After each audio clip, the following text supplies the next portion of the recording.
সকলের একটাই প্রশ্ন, হাম রোগে শিশুরা কেন এত এত বেশি মারা যাচ্ছে?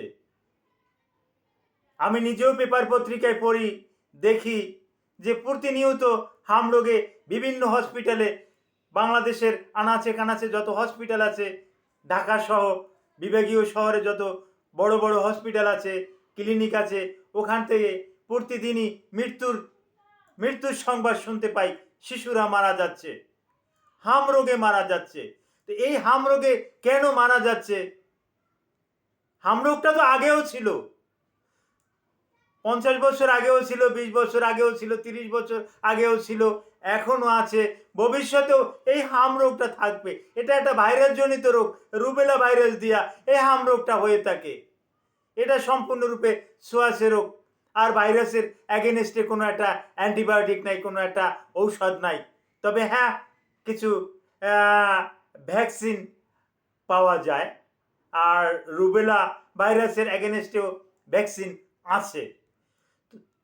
তো এত এত বেশি মারা যায় কেন, এ ব্যাপারে কিছু সতর্কমূলক কিছু আলোচনা করব, যেটা সম্পূর্ণ আমার নিজের ব্রেন খাটিয়ে আলোচনাটা করছি।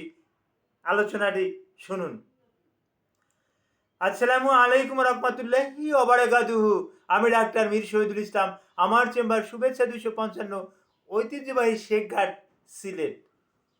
গুগলে গিয়ে ডাক্তার মীর শহীদুল ইসলাম কথাটি লিখে সার্চ দিলে আপনি আমার সম্পর্কে বিস্তারিত তথ্য পেয়ে যাবেন।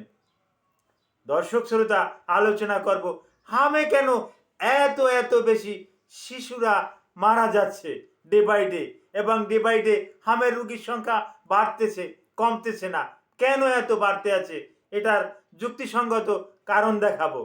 এই মৃত্যু সংবাদ দেখে আমি এ পর্যন্ত কয়েকবার Sylhet MAG Osmani medical college হাসপাতালে গিয়েছি। এই আজকেও সকালে যে হাসপাতালে গেলাম, দেখলাম যে ওখানে কি বলবো, পেডিয়াট্রিক ইউনিটে, শিশু ইউনিটে তিল ধারণের ঠাঁই নাই।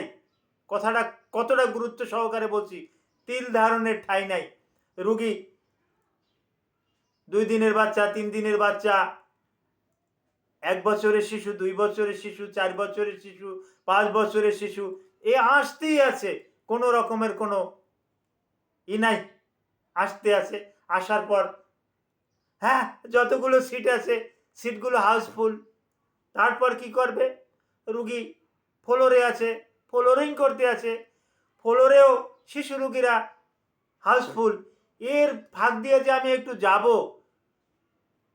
যাব ভিতরে, একটু দেখাশোনা করব, সেই সুযোগটাও আমি পাচ্ছি না। অন্য অন্য ডক্টররা ওর ভিতর দিয়ে যায়, নার্সরা ওখান দিয়ে যায়। এই ডাক্তার ভাইদের যে কত কষ্ট হচ্ছে এই রুগীগুলো সামাল দিতে, নার্সদের যে কত কষ্ট হচ্ছে। এটা তো সম্পূর্ণরূপে একটা ভাইরাস। করোনা যে রকমের, কোভিড-19 যেরকম একটা ভাইরাস, ইবোলা যে রকমের ভাইরাস, হ্যাঁ, জিকা যে রকমের ভাইরাস, কক্সাসি যে রকমের ভাইরাস, এরকমের কতগুলো ভাইরাসের আমি নাম বলবো। হার্পেস জোস্টার, হার্পেস সিমপ্লেক্স, এই যে ভাইরাস আছে, এই রুবেলাও কিন্তু একটা ভাইরাস। এই রুবেলা ভাইরাস দিয়েই মামস হয়ে থাকে, সরি, রুবেলা ভাইরাস দিয়েই হাম হয়ে থাকে। এ ব্যাপারে আমি একাধিক ভিডিও করেছি যে রুবেলা ভাইরাসটাই কিন্তু হাম রোগের কারণ। তো এই হাম রোগ নিয়ে যখন হাসপাতালে এত গাদাগাদি, তখন রোগটা কিন্তু ছোঁয়াচে রোগ। আপনি ভালো আছেন, আপনার ভিতরে কিন্তু রোগটা চলে গেছে। অনেকে বলে যে না, এটা বয়স্কদের হয় না। এটা সম্পূর্ণরূপে একটা ভুল ধারণা। এই বয়স্কদেরও কিন্তু হাম রোগ হয়, তবে তুলনামূলকভাবে কম হয়। শিশুদের হাম রোগটা বেশি হয়। এখন এই হাম রোগটা হলে করণীয় কি? করণীয় হলো আপনাকে বেশি বেশি যে হাসপাতালে যেতে হবে এমন কোনো কথা না। আপনি পার্সোনালি প্রাইভেটভাবে আপনি বেশি যদি সমস্যা হয়, প্রাইভেটভাবে ডাক্তার দেখিয়ে ডাক্তারের পরামর্শ অনুযায়ী আপনি বাড়িতে থাকেন। যদি ডাক্তার মনে করে যে তা না, তার হাসপাতালে ভর্তি হওয়ার দরকার আছে, তাহলে ডাক্তারই লিখে দেবে। আপনি হাসপাতালে গেলেন, গাদাগাদি করে থাকলেন, জামের ভিতরে থাকলেন। ওখানে কিন্তু আমি বেশ কিছু সময় ছিলাম, আমি দেখতেছি যে আমি ব্ল্যাক আউট হয়ে যাওয়ার মতন অবস্থা, অক্সিজেন পাচ্ছি না। তো শিশুরা কিভাবে অক্সিজেন পায়? তো আমি তো দেখতেছি যে শিশুর অক্সিজেনের অভাবেই মারা যাচ্ছে। হামে কি মারা যাচ্ছে, হাম নিয়ে ভর্তি হয়ে অক্সিজেনের অভাবে মারা যাচ্ছে। বেয়াদবি মাফ করবেন, এটা আমি সম্পূর্ণ আমার নিজস্ব একটা আমি উক্তি থেকে কথা বলছি। যদি ভুল ত্রুটি হয়, হ্যাঁ, আমার ভিডিওটা যারা দেখবেন, যে সমস্ত চিকিৎসক ভাইরা দেখবেন, নার্সেরা দেখবেন, হ্যাঁ, সবার কাছে ক্ষমা চেয়ে নিচ্ছি। ভুল ত্রুটি হলে কিন্তু ক্ষমার দৃষ্টিতে দেখবেন। আমি কিন্তু নিজস্ব অভিমত দিয়ে কিন্তু এই ভিডিওটা তৈরি করছি। তো হ্যাঁ, হাম রুবেলা ভাইরাস দিয়ে হয়। এটা হলে প্রচণ্ড জ্বর থাকে, গলা ব্যথা থাকে। আপনি বেশি বেশি করে তরল খাবার, খাওয়ার স্যালাইন, ডাবের পানি এগুলো বাড়িতে বসে খাওয়ান।